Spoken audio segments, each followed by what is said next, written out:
So Dr. Przegalinska is an associate professor of management and obtained her PhD in philosophy of artificial intelligence at the Institute of Philosophy of the University of Warsaw. Currently, she serves as the Vice-Rector for International Cooperation and Ethics of Social Responsibility at the That's what it's called. Yes, ESR at the Kozminski University in Poland. Yep. Recently, she began as a visiting research fellow at the American Institute for Economic Research, and that's where I actually met her. And in the fall, she'll be working as a senior research fellow at the Labor and Work Life program of Harvard University. The topic for today is AI, UBI, and the future of the welfare state. And I will now turn it over to Dr. Przegalinska. Thank you so much, Jack, for the opportunity. We will have I guess, an intimate crowd for today, but that's great. That usually helps in discussions. I see Karolina has joined from Poland too. Hi, Karolina. So you're really determined to join at 10 p.m., I guess. So that's great. And indeed, welcome and hi to all of you. Thanks for finding the time. What kind of brought me, I guess, here was our conversation with Jack about AI and UBI. And we've had a few of such conversations when Jack was here at the AIR. And actually, that's a topic that is very interesting for me as a person who is not working in the field of economics, but rather is an AI specialist, right? So I feel like maybe it's time also for people from the field to step up and say something. So I've started working on our research project with Robert Wright, who is also a senior research fellow here at AIR. And he's economy professor, I guess you can say, or economic professor. That's the way to say it. So he's an economic professor and economic historian. That's the proper name. So he's an economic historian and I'm a data scientist, artificial intelligence specialist. So we decided to kind of combine our forces and work on the topic of how sort of new waves of technological change result in discussions about UBI, because it's actually not the first time that we sort of experience these kinds of discussions. We're sort of critical of UBI. That's something I can say up front, obviously not excluding anything really, but we're quite hesitant whether UBI can really be linked in AI. And as you will see in my presentation, there are many attempts to do so. And, a most recent one includes, the CEO of most known AI company, OpenAI, which has produced a pretty amazing work in the field of AI. He said we should count on UBI in the next decade, and that his company will support that and help in the redistribution mechanism. So that was something definitely very interesting to hear. So I'm just gonna perhaps share my presentation. And I thought that, since we're here in this sort of informal gathering, I can present some. I will tell you a bit about artificial intelligence, where it is today. That's something that Jack has already heard, at least partially. And then I would like to talk to you more about, UBI and AI and what our proposal sort of, or our research work entails, and what are the results of our work. So, and I'm also very open to any questions or comments you may have, and towards the end I would like to have an exchange with you, because probably there are many things that you may have to share regarding UBI. And I'm also not a native speaker of English, so please bear with me. Every now and then I will say funny things, but that's just the way it is. All right, so here's hopefully that's visible. Can you see my presentation? Yeah. As you see, the title is very clear. AI doesn't equal UBI, and that's kind of our line of thinking. So we're not really excluding UBI as a proposal. It turns out that even, both progressive and libertarian thought leaders have thought about UBI, and some of them actually were thought, like I believe Hayek, they thought that it might be a better idea to have one UBA as opposed to many forms of direct and indirect help, and that it can be actually more efficient. So it's a pretty complex concept and I guess pretty loaded, but UBI essentially means that no, you're just going to get, some sort of direct payment, which really is not income. I don't know why it's called income, because income usually is something that we link to job or to activity. And here you're just being passive. And you're getting a direct transfer, but it's, there are no conditions attached to it. And I guess that's the important aspect of it, but actually there is a condition that is attached to it. And that's that there are technologies that can do that work for you or instead of you. And that's kind of interesting. So that's like this new sort of concept, right? Or line of thinking where you're saying, since there are technologies that will do the job on our behalf, we'll just find mechanisms to reproduce or like to redistribute rather the effects of their work, which will be so much more efficient than our current work. So perhaps just to start, with the question of what really is artificial intelligence, since as we all know, it's not Terminator, and Terminator that does not exist at all. And so what is really artificial intelligence, I guess, is a crucial question here. And probably many of you have different ideas or different references, but essentially AI is just the discipline of science where we develop algorithms. And these algorithms differ very much from classical algorithms. So whereas in classical algorithmics, you can have algorithms that will find a certain item in a database or sort something for you. So sorting, searching algorithms, graph algorithms, navigation related algorithms, and many others. Those algorithms that could be called AI algorithms, or more precisely machine learning algorithms, are capable of dealing with uncertainty. So they're not doing, they're not performing a sort of iterative process again and again. What they do instead is they can classify something for you in situation where nothing is really certain, and the classification is really kind of reliant on, what they consider to be, let's say, in bucket A or B, and they don't have to be always right, but they will try to make an attempt, right, to make the right choice. Or they can also be used for prediction, right?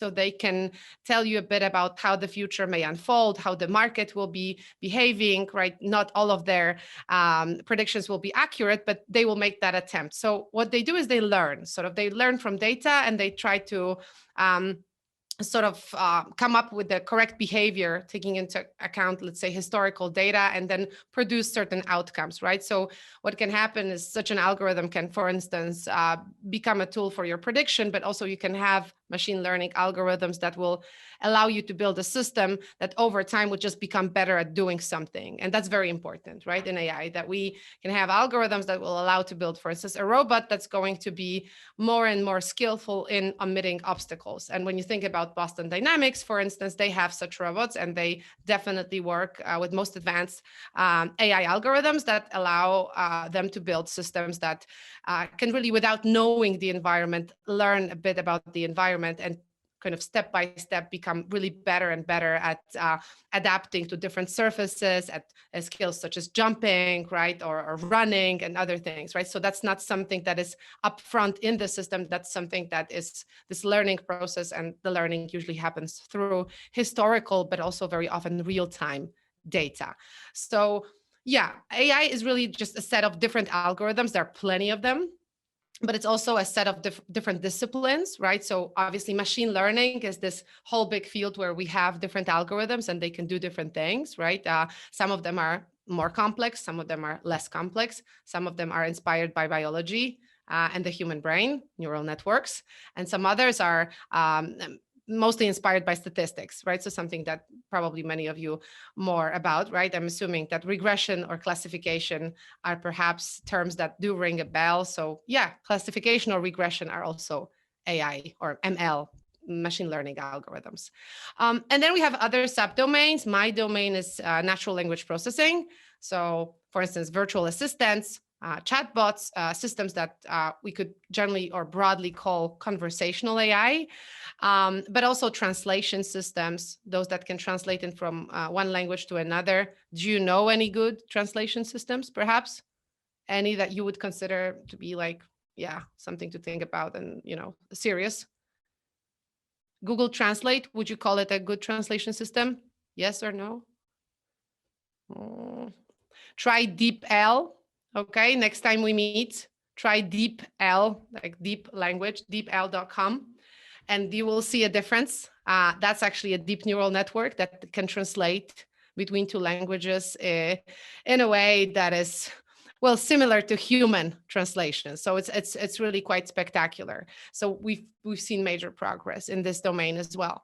And then we have text-to-speech and speech-to-text solutions. So that would like include all systems that can hear you speak and understand what you're saying, sort of, right? I mean, each and every one of us utters the language in a different way. I'm not a native speaker of English. So let's say Siri 5 years ago probably would not be able to recognize what I'm saying. And today, Siri or Alexa are so fed with data of different people speaking English that they can actually understand almost everyone, right? So there's been a progress. What I'm trying to say is also that recently, thanks to big data and all those different algorithms that people have come up with, some of them are very new, some of them are a bit older. Well, that together and plus computational power created, this big power of artificial intelligence today, and AI being that kind of method of solving problems across different domains. We have old stuff like also in AI, like expert systems, and robotics is kind of old, but also new in the sense that it's old, but it never really progressed that rapidly. Maybe you remember there was like in the 90s, well, you don't remember that, and I don't either, but I know the footage of this robot. There was this robot that was trying to kind of climb up the stairs and then fell very dramatically in the 90s in Japan, and people started like crying and they were super sad because it didn't quite work out. And I think it's a very good depiction of how the situation in robotics looked like for many decades, right? So that there was very little progress. Things didn't really work out. But now with new algorithms, new ideas, we actually have pretty interesting rise, I would say, of robotics. And Boston Dynamics is obviously at the frontier here. It's one of those companies that can really master new kind of robotics. We call it embodied artificial intelligence. So artificial intelligence with a body that is able to perceive reality, adapt to reality, right? And somehow perform interesting activities that are very complex. And then we have vision. So all those systems that are able to either see you and detect that it's you and not someone else, or those that can generate your image based on historical data they have seen, right? So I wish I had it, but like I don't. I actually had a deepfake system kind of try to generate my face based on historical evidence, so different pictures of me. And actually what came out of it was very interesting. So it was somewhat like me, but then again, not quite like me. Deepfakes are obviously very known in politics in particular. I don't know if you followed, but I guess yesterday, the European Commission decided to sort of ban them. They have a new regulation on artificial intelligence. They're going to ban using image recognition systems in public spaces because they call it surveillance. They will force every company that is producing virtual assistants to label their virtual assistants as AI so that they cannot pretend to be human. And that's quite an interesting point, I'd say. That can be very misleading. And well, there are a few other things that they're doing. So if you're interested in AI, what I would just say is that in terms of policy, there's quite a lot going on in Europe. And I'm a bit afraid of over-regulation, but I do think that it's quite interesting that Europe, for instance, said now that also social credit scoring is something that they will not do. So they just said, okay, as opposed to China, which considers that to be a great system of disciplining the citizens, This is not something that's going to happen in Europe. And if you are providing any kind of social scoring, if your company is doing that for any reason, you will have to explain how that is done. So we'll see what happens. But there's definitely a lot going on in the field of AI today. So many people are talking about regulating various aspects of artificial intelligence, those most controversial ones like deepfakes, for instance, or chatbots that look like humans. On Instagram, you can see quite a few. And I guess now in Europe, this debate is even more heated than it was before. So yeah, I'm going to go through that very, very briefly because we don't have that much time. But I'll just say, Jack has seen this slide twice already, but I hope he will forgive for the others. So just to boil it down, right? We can say we have a few disciplines within artificial intelligence, such as language processing or machine vision. So, another field of perception developed by AI. And but really, as I said before at the beginning, it's all about algorithms. We have different types of algorithms here, and those algorithms have been used in business before, and really for many different purposes, right? Even when you think about a weather forecast app, right? So a weather app that you have in your phone, it actually runs on a regression very often, or sometimes even more complex algorithms, right? When you think about all systems that are trying to predict advertising popularity, that's very often used by people who are Instagram influencers. That's actually, again, regression, right? When somebody provides any kind of analysis of how the demographics of the United States will look like in 2050, for instance, majority of elderly people, right? This is, again, probably a regression question, and somebody has used regression to provide an answer. If you, I don't know to what extent kind of you have you're using that, but like, for instance, in medical diagnosis, some of that is very much automated, right? So for instance, a symptom classification, I'm not talking about COVID. I'm done talking about COVID. I don't want to talk about, I'm just so overwhelmed with this topic. Let's just try to avoid it, please. But yeah, like any kind of other medical diagnosis or like blood type or morphology of your blood, all that can be at least partially be done by classification algorithms. So they're very good at that, right? And they've been good at that since the 80s. Identity fraud detection, possibly fraudulent transaction that looks kind of weird to the system. Again, classification will say this is probably an abnormal activity and we have to ban that card, for instance, from now on. So there is no minion sort of doing that. It's just, there is nobody at the bank that really supervises that very often. It's just algorithmic decision-making all along the way. And then you have the blue field, which is mainly like, okay, dimensionality reduction is just visualization of big data, but clustering, this is something that probably most of you face every day. I'm assuming you're using Netflix, or some of you at least are, probably. Yes, no?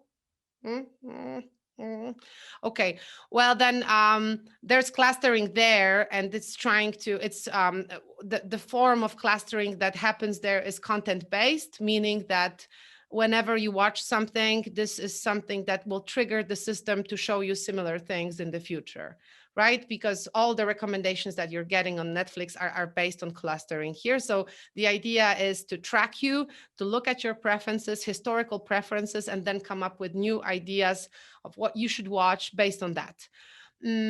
But then again, this form of clustering doesn't always work. I don't know to what extent you were happy with your Netflix recommendations. If you could just show me if it's like this, or like that, like happy, unhappy. See, that's the thing. Same here. What about Spotify though?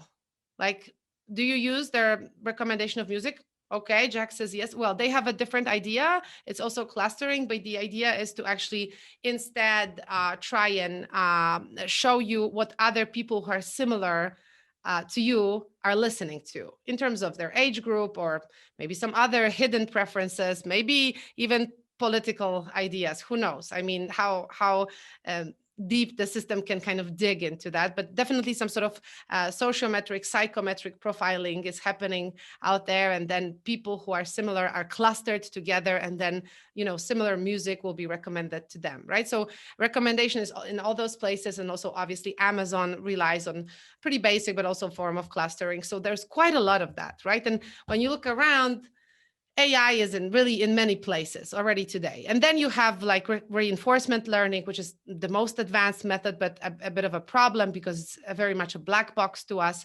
So algorithms that are super efficient, we don't know exactly how they learn, but what they can do is they can create something like a Boston Dynamics robot that will learn how to dance in a month, right? Which is a big deal, sort of. So by its behavior, we can see that it works really efficiently and learns really well. You can think about also AI systems that play strategic games, Dota, for instance, or I don't know, chess, Go, shogi, Atari, even like systems that can play these sorts of strategic games are very often also based on reinforcement learning. So what I'm trying to say is that there's been a big progress in AI recently. We have many different methods. We can attack various problems, usually from narrowly specialized domains, right? And I'm not talking here about any form of singularity. I'm really excluding that today. I'm not talking about consciousness of machines. That's far ahead, but definitely for some type of problem solving, AI will be better than humans, probably more efficient and quicker, like in medical diagnosis. When you think about, for instance, radiology, that could be an area where AI can perform better than humans. And maybe if I was to name any professions that will disappear because of artificial intelligence anytime soon, I would name them. Definitely not like, for instance, some people say physical workers, like people who clean apartments, that they can be easily replaced by machines. That's actually nonsense, right? I mean, these are very hard activities for a machine, a different, manual, requiring precision, knowing the context and surroundings. They would probably break all your glasses and, just fall, won't be able to kind of omit the chair, and just that would be a total disaster. So actually, if somebody tells you that AI is here to replace most simple jobs, the definition of simple is very, very complex here and very, very tricky, right? The same, there was this chain Wendy's. I guess you know it better than I do. And they were trying to deploy AI waiters. They were fully rejected by the customers. Nobody wanted a recommendation from an AI system. So there's also a social factor, right? And people say, there are some things that we would like to hear from people and not from AI. I don't want a tablet, like a rowing tablet, that will approach me and tell me pick A or B, right? Because that's not what restaurant experience is all about. So that's kind of like, there's a lot going on, and AI is really specializing, sort of like you have different types of AI. There's not just one AI, that's kind of obvious, but there are plenty of different systems that can be good for the legal sector, logistics, agriculture, obviously the financial sector, that's big there, and healthcare. At least recently, we've seen major growth and development. And again, different AIs for recruitment, for marketing, for sales, right? I mean, different specialized tools. So it's becoming more mainstream, and then it's also specializing. So that's kind of it when it comes to like this very short, abbreviated description of where artificial intelligence is sort of today. And we obviously have systems that are quite remarkable, like GPT-3, that I've recently gained access to, and I'm very happy because of that. It's the kind of newest text generator by actually this company called OpenAI, that is at the frontier of deep learning. And well, that system can do many different things. First of all, it's a prediction system. So it can, for instance, complete or finish a sentence that you started, and it will do it in such a way that the sentence will make sense, sort of. So that's quite a lot for AI. It's not numb and it's not dumb, right? It's the biggest language model we've ever seen, 175 billion parameters. Trust me, that's a lot, even for us. We're kind of used to many parameters, but that's like a huge system that can take all these different parameters, so angles, into consideration before it produces a sentence. So that's like a lot of computational work. And it's very famous because it's written an article about itself for The Guardian. And obviously the title is discouraging. Right. I mean, everybody wants to spread the AI fear, I guess, but the idea here was that they asked GPT-3 language generator to write an essay from the scratch, and the assignment was to convince us that robots come in peace. And I mean, you can read that article and decide for yourselves. I guess it's a really sort of interesting article that tells us quite a lot about what we think about artificial intelligence, because obviously what the system does, it can harvest and mine a lot of text, but then it wouldn't just simply copy that text, but instead it just makes up completely new phrases out of it. So actually the essay is very original, and actually, it's very well structured too. So that's kind of powerful in terms of what AI can do today. And obviously, when this popped up, people said, oh, the job of journalists is over, right? It's over. My angle is it's a great research tool. Why don't you just use it as a journalist? And don't worry about AI taking over your job, because that's not something that's happening. This system has produced, I don't know, 10,000 versions of one article, and only one of them was suitable to be published, right? Oh, I see some people are writing something here, in the chat, but I can't reach that. Why can't I? Yeah, I'll talk to you in a second. Sorry. I mean, I'm just trying to, I don't know, figure it out here. And my computer is lagging. But so what it also can do, and what is quite interesting, this thing called GPT-3, it can also understand your commands, even if they're very abstract. So you can, for instance, say, hey, GPT-3, find this quotation for me. Or, hey, GPT-3, tell me, how many kids were born in the US in 1962, right? Or, hey, GPT-3, find that thing in the database for me, or program this for me. So it's a pretty big sort of tool, right? And still yet probably an assistive technology rather than anything else. Okay, so now, after, this short description, maybe not that short, but about artificial intelligence, I wanted to really expose you to what's currently going on. I'm assuming some of you are following it anyway, and I will show you what our new article is sort of about, right? So we have a lot of that kind of discourse. That's actually thanks to you, Jack. I found this article. There's also a book, Fully Automated Luxury Communism. That's what it's called. I don't remember the author, unfortunately, but he's definitely not the only one talking about that in all seriousness. What's up, Jack? You want to say something? Oh, sorry. One of our members has to go for something, so I was just waiting. All right. Sure. So the fully automated luxury communism is, this concept that we will just become the unnecessariat of the world. We will not be needed anymore.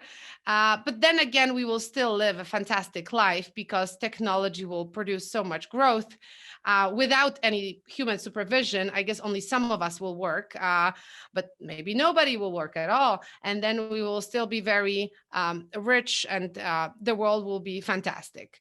And there is also there are many claims. There is this author, Nick Cernick, and he also writes quite a lot about how we should demand full automation immediately so that we can stop working and instead just focus on stuff that we like.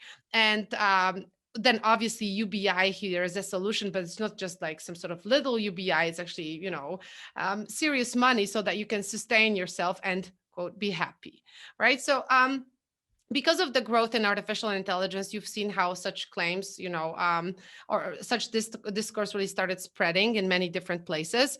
Another thing is something that my students from Poland actually brought to my attention today, which is exactly, that statement by OpenAI's Sam Altman: artificial intelligence would generate enough wealth to pay each adult $13,000, dollars a year. Maybe that's not that much, but that's just the beginning, as the author says, right? And then we will march towards a better future. So clearly, it's quite serious. I am not really that familiar with the politician called Andrew Yang, but I guess, Jack, you are familiar with his ideas. So maybe if you could just say in a few words, is it also something that he is trying to propose? Am I correct in identifying him as a proponent of UBI here? Yep. He calls it the freedom dividend, and he wants it done at the national level. And he wants it to begin before we have this massive amount of wealth created by AI. But I think that he also believes that advances in AI and other really efficient ways at creating wealth can eventually subsidize the scheme. Okay. Uh-huh. Well, so yeah, that kind of, I guess the idea is really a mainstreaming. Bear in mind also that we've had one not really successful and hard to evaluate experiment in Finland, where there was a very small sample of people who were part of that experiment. And the tricky part of the experiment itself was also that these people, that was experiment on UBI and what happens if people get UBI, right? What's going to happen to them? And actually, the conclusions were very, very positive, that people started to look for work, new type of job, and they would reskill themselves and find time for education. So that all sounded really well. It's just that they knew from the very start that the timeline of the experiment is only 2 years. So after that, there will be, their life will be back and they have to go back to normal life. So they just decided to use this time for reskilling, which is actually a very smart way of spending your time, I think, in such an experiment. And there was also a referendum in Switzerland where UBI lost. Right, so the proponents were a minority, and those who were against were a majority. But actually, the proportion was kind of like, I think if they will have another referendum, who knows what the outcome will be. So definitely there's this big debate. So what we're trying to say in this article, me being an AI specialist and Robert being an economic historian, is to really say that artificial intelligence doesn't really equal UBI, and today there are absolutely it's nonsense in a way to talk about it. And also normatively speaking, for me specifically, I don't think that's really the case for Robert, but for me, what matters is that I don't understand how you can feel okay saying that people are unnecessary and their job will be unnecessary, and that you just say, okay, you have no right to work anymore. It's not your right, even if you want to, right? It's not your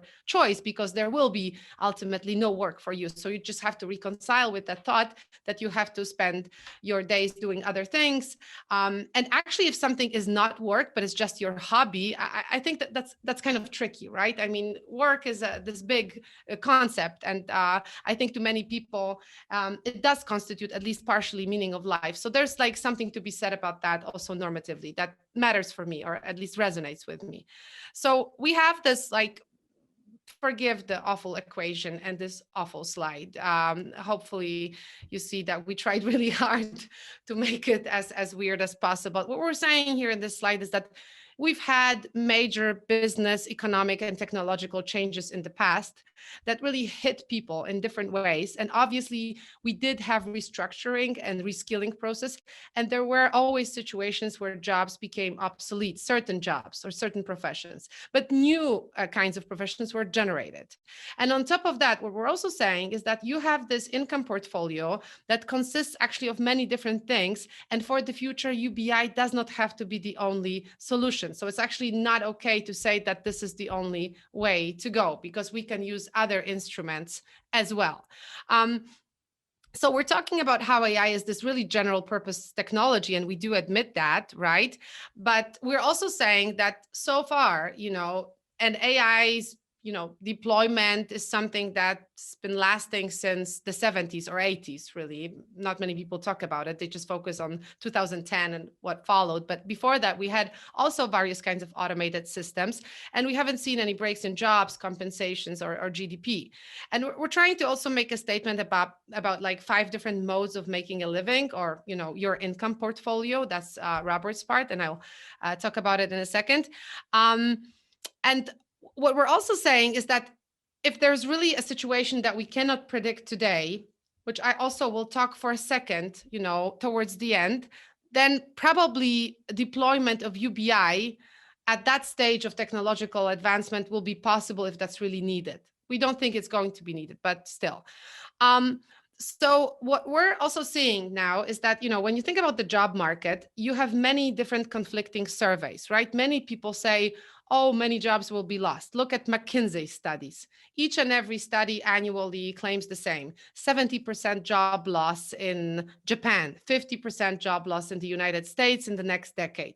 On the other hand, you have surveys by OECD that claim the contrary. We will work even more than we do. We will have technologies that will accelerate the pace of our work. We will be probably even, well, we'll be more overworked than we are today. And actually counting on a major dramatic change in the next decade or two is nonsensical, right? And definitely more evidence that we see today shows job generation through AI and similar technologies.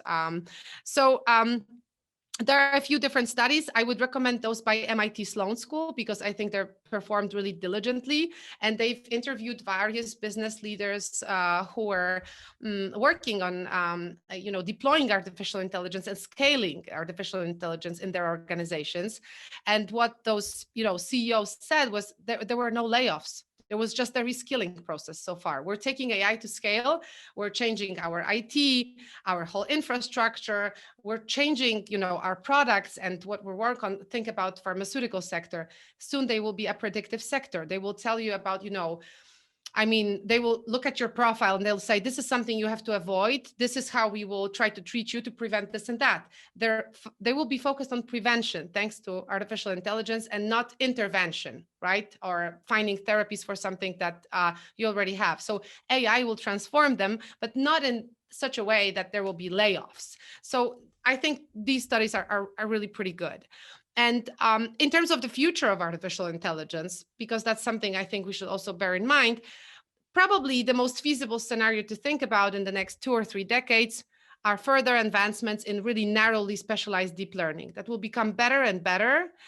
There will be some transfer learning in the sense that you will use one neural network to tackle a different problem than the one it was trained for. But probably we can think about those incremental changes that will make AI sort of better at problem solving. Or, some people say that AI's architecture can be even more inspired by the human brain. And that's kind of interesting. If that really happens, right? Probably that's not a short-term perspective, but a mid or like long-term perspective. Then obviously that can have many different consequences. We're not really sure. Probably with current architectures, that's not really doable. We would need a revolution, transformation, complete transformation. But some people like Hinton, for instance, claim that that's still possible. And having that said, even when you have brain-inspired AI, most probably because it's AI, it would not be something similar to a human brain. It would still be something that is a very good, narrowly specialized tool for problem solving. So we're also talking a lot about like the sphere of artificial intelligence. So these are Luddites, obviously. I guess that rings a bell, right? They were destroying machines more than 100 years ago because they were afraid of them, right? They were afraid of the technological change that obviously affected them. And you will have groups that are affected by the current wave of technological change that we see as well. However, when you look at the data, really, when you look at breaks in jobs in total, right? And bear in mind that for the past 100 years, we've had various technological changes. We had mass computerization, right? We had the internet, and now we have AI and IoT and new systems for data management. When you look at economic data, actually what you see is a certain stability, right? And here you see data regarding compensation, for instance, and here you see data regarding GDP for the US, the UK, and Spain, right? So, looking at the past waves of technological transition, where you also had that discourse of total change, you had that since Gutenberg, really, and, the printing machine. Ever since then, there was this whole discourse surrounding new technologies that they will actually, bring an apocalyptic change, dystopian future, nothing good will come out of it. So what Robert really says is also like on top of all that, right, all those considerations about how false this discourse around technologies today is also, he says, like, when we focus so much on UBI, we forget about other parts of our income portfolio or other ways of making a living, like subsistence, right? Like proprietorship. These are forms that we've known in the past, but also financial investment, right? Obviously, employment is yet another one, and various types of unilateral transfers, such as UBI, are yet another possibility. But we somehow seem very much fixated on 4 and 5, and we tend to forget about all the other options that are available to us. And what we say is that, we think that rational individual actors can really alter their income portfolios and adapt to the changes, right? If they're properly prepared for that. And actually, even currently, when you think about crypto, that's obviously yet another big topic, but there are so many ways in which you can react to technological breakthroughs, right? Not just one where you are waiting for this UBI to be given to you. So we're trying to say like a bit about different types of alternative unilateral transfers, different also than UBI per se. We're talking quite a lot about big charity, private charity, which is obviously a big thing in the United States. We can talk about government vouchers, cash grants, and various types of provisions. And we're trying to look at the cost benefit analysis of all that, right? And we're trying to say also that, we have plenty of that. Perhaps our UBI is something that somebody will think should be added to that. If so, that can be really very tricky, and to a large extent also very risky. It can even result in a financial crisis in the future. So we conclude with sort of, because I've taken a lot of your time and I wanted us to have like at least a 15-minute discussion. It's like, what we're saying is that there are so many different ways in which we can react to a technological change. We should not also overestimate technologies that are available today. We've done that in the past, almost always, right? I mean, there is this weird tendency. There are those, I don't know, particularly, for some reason, the Silicon Valley seems to be that place right now where UBI is very, very important and popular, right? I have no idea where that comes from, because I would think that the assessment of technological advancements should be very sound and sane over there. These people are very close to technologies and they see their limitations. So why would you say that they can replace jobs if they can only just probably replace tasks in a short-term future, right? That's all technology will do, replace some tasks, not jobs per se, which are very, very complex. And then on top of that, you can think about how we can collaborate with various technologies, which will increase our productivity, right? Which will probably change our jobs. But this is, again, something that's omitted. Instead of thinking about collaborating with technology, they just focus on how technologies will replace us, which is, I think, an absolutely misleading concept.